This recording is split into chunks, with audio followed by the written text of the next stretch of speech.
Good dá go chóirde is sé ONP agus si é leirhas agus leir le go bhe go gniú ná an Corpán sa Trunc le Cathal ó Sándair agus seo alegin eile agus hahan na chéad leabhar sa tra leganach seo go mórlumm bhís fao ghríochtacha agus tá cean seo cosú go máthla sin tá go leir forréigen an léigh mé blurba an leir díomh le blaise éigen thuairdíomh. A bhríon a chara dearm leat ghfuil trid roing ní bhaim trócar bre.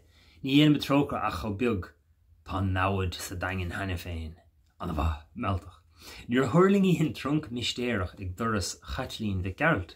Is beag cuine atá cé leis an uafás atá stigán Corpán a fir céile. Agus tá réire is dachar a heú go gcuoine ácht daine ar lehéad a scríomh leir de fáistí sa lá tanháin.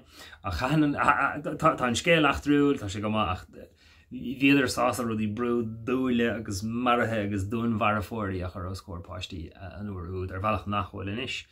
Agus so tá Réics Carló agus bríon óruach a chuúntóir sa leir seo ríist. Tá tagartí is an scéalta eile a rud a haíonn go mórlam agus airíonn leat tú héanana thumas a dahann sa chuí sin mar tuigh tú tá scéalta eile an agus tá tagartí a chasan eile scuilinn Réics Carló agus seo cean eile a bhfuling do ghaoine bhansult as na chéad leabhar sa tra na mar bhidil agus an titlan do aice. Má tá aon bhil eile goibh sé a chuirde bíigí á reinsle. Slán